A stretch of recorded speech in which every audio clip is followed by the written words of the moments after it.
बिस्मिल्लाहिर्रहमानिर्रहीम। मैं अदनान रशीद आज एक बड़े अहम टॉपिक पे बात करना चाह रहा था, क्योंकि ये ऐसा मौजू है जिसने हमारे मुल्क की बुनियादों को खोखला कर दिया है। और इस जो ये मौजू है इसको मैं हराम खोरी के नाम से तशबीह दूंगा। रिश्वत सतानी तो बहुत छोटा लफ्ज़ है, और हमारे यहाँ एक कॉन्सेप्ट बैठा हुआ है कि हम बाहैसियत मुसलमान शराब नहीं पीते क्योंकि ये शराब जो है हराम है, हम सूअर नहीं खाते क्योंकि जी सूअर हराम है, मगर हम रिश्वत खाना बड़ा जायज़ समझते हैं। वो आमदनी कमाई का वो ज़रिया जो कि आप जो है रिश्वत की सूरत में अपनी आमदनी में शामिल करते हैं, और घर जिसको लिए आप एक बकरा या गाय ख़रीद कर कुर्बानी के लिए लाते हैं, उसको ज़बह करते हैं, अल्लाह और रसूल के नाम पे उसके सदक़ात करते हैं, और फिर उसको जो है आप उसको खाते हैं एक अजर समझ के। तो लानत हो ऐसी शक्लों पे कि जो इस हराम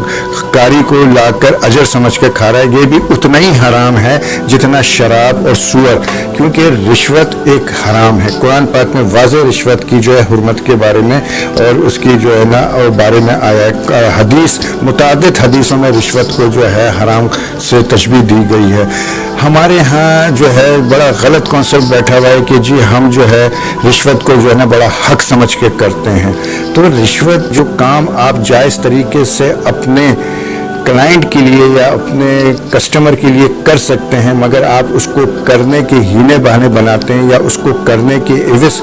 पैसा लेते हैं, तो वो रिश्वत कहलाता है। जो काम वो आप उसको एक कंपनी या कोई इदारा या कोई महकमा आपको उस काम के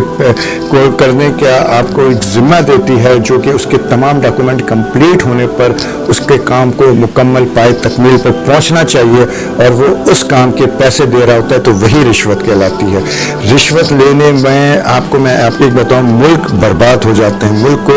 और ख़ास कर इस मुल्क को बर्बाद करने में गरीब का हाथ नहीं है। इस मुल्क को बर्बाद करने में कम इल्म या आप यूँ कह लें जाहिल इंसान का हाथ नहीं है, बल्कि इदारे पे बैठे हुए हाई अथॉरिटी जो कि तालीमी याफ्ता होते हैं, पढ़े लिखे होते हैं, सूझबूझ रखते हैं कानून की, उनका अमल दखल ज़्यादा होता है। जब एक इदारे और एक डिपार्टमेंट का सरबरा खुद रिश्वत ले रहा होगा, तो वो कभी अपने डिपार्टमेंट में जो है SOP के तहत रूल लॉ रेगुलेशन की पाबंदी नहीं कर सकता। उस डिपार्टमेंट के अंदर किसी की बेज़ाब्तगी होगी, उस डिपार्टमेंट के अंदर जो है आपका एम्प्लॉय जो है उसकी हैसियत सानवी होगी, आपका जो क्लाइंट होगा वो एम्प्लॉय के सर पे चढ़कर बोलेगा, वो जो चाहेगा जिस तरह चाहेगा मूव करेगा, मूवमेंट करेगा, वो जिस तरह चाहेगा वो आपको बेइज्जत करेगा, क्योंकि आप फिर बोल नहीं सकते। आपके जब डिपार्टमेंट का सरबराह खुद जब गिल्टी होगा, रिश्वत ले रहा होगा, तो वो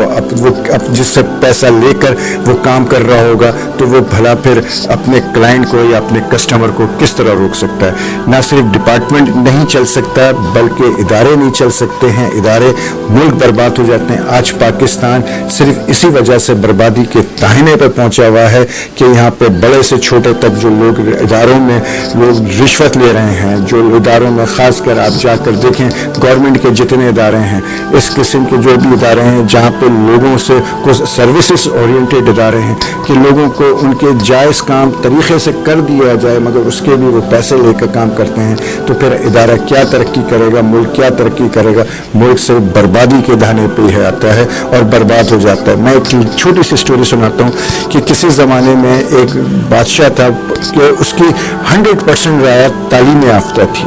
100% तालीम याफ्ता होने के बावजूद वो मुल्क जो है तरक्की नहीं कर पा रहा था। तो लोगों ने बादशाह से कहा कि बादशाह ने लोगों से पूछा, वज़ीर से पूछा, ऐसी क्या वजह है कि हमारी अवाम 100% तालीम याफ्ता होने के बावजूद हमारा मकाम अक़वाम आलम में नहीं खड़ा हो पा रहा, इसकी क्या वजह है। तो एक वज़ीर जो कि बहुत समझदार वज़ीर था, उसने बादशाह को एक मशवरा दिया। उसने कहा, बादशाह साहब एक ऐसा है कि मेरी बात को मानते हुए एक सर्वे कंडक्ट करें, जिससे आपको अंदाज़ा हो जाएगा कि मुल्क जो है किस वजह से तरक्की की मनाजिल तय नहीं कर सक रहा।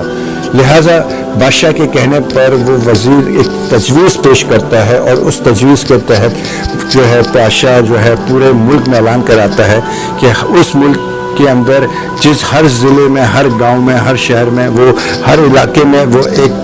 टैंक रखवाता है, اور اس میں کہتا ہے کہ جو ملک میں پڑھے لکھے لوگ ہیں وہ ہر گھر سے جو پڑھا لکھا ہے وہ آئے اور اس ملک کے اندر جو ہے 1 کلو جو ہے دودھ جو ہے نا اس ڈرم کے اندر ڈالے، تاکہ مجھے اس سے ملک کی مردم شماری کا بھی اندازہ ہوگا اور مجھے اس بات کا پتہ چل جائے گا ملک میں کتنے پڑھے لکھے لوگ ہیں۔ تو تقریباً 100% لوگ جو ہے اپنے گھروں سے نکلتے ہیں اور اس کے ٹینک میں جا کر دودھ ڈالنا شروع کرتے ہیں۔ اچھا، دودھ ڈالنے کے لیے اس نے بڑا ایک اس طرح کا انتظام کروایا ہوتا ہے کہ بڑی سیکریسی رہتی ہے کہ جس طرح ہم ووٹ ڈالتے ہیں اور ہم پتہ نہیں چلتا کہ کس آدمی نے آ کر کس کو ووٹ ڈالا، اسی طرح پورا ہر شہری آ کر جو دودھ ڈال رہا تھا نہ شہری کا پتہ چل سک رہا تھا اور اس میں دودھ کی کوانٹٹی بھی نہیں۔ یہ عمل پوری رات ہوتا ہے اور صبح جو ہے وہ کاؤنٹنگ ختم ہوتی ہے۔ جب بادشاہ چیک کرواتا ہے کہ کھولتا ہے، ٹرنک کو کھولتا ہے، ڈرموں کو کھولتا ہے اور دیکھتا ہے کہ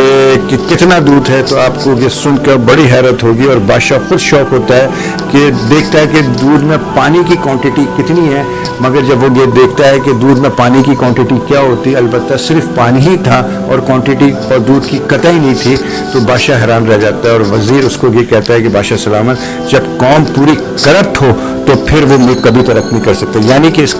کہانی کا خلاصہ یہ ہے کہ ہر آدمی نے یہ جانا کہ یار ہم جو ہے نا اپنے حصے کا دودھ کیوں ڈالیں۔ ہر آدمی یہی سمجھ رہا تھا کہ دودھ تو کوئی دوسرا ڈال دے گا، ہم پانی ڈال دیتے ہیں۔ ہر آدمی دوسرے کا سوچتا ہوا پانی ڈالتا رہا، کیونکہ وہی مینٹلٹی کرپشن کی تھی۔ تو لہٰذا دودھ کا ایک قطرہ جمع نہ ہو سکا، اس سے پانی سے پورے ٹینک بھر گئے۔ تو لہٰذا یہ بات ثابت ہوئی کہ کرپشن جو سب سے بڑی جو ہے بنیاد ہے، جہالت بھی ملک کو سنوار سکتی ہے، مگر جو پڑھے لکھے لوگ جو اگر کرپٹ ہو جائیں تو وہ ملک کو برباد کر سکتے ہیں۔ تو لہٰذا اللہ پاک ہم کو ہدایت دے، ہمیں ہمارے اداروں سے جہاں ہماری جس کی بھی جہاں جو نوکری لگی ہوئی ہے وہ اس کا فرض بنتا ہے کہ وہ اپنے ادارے سے مخلص ہو، ایمانداری سے چلائے۔ ہر انسان اگر اس چیز کو سوچ لے اور اپنی ذمہ داری کو ایمانداری سے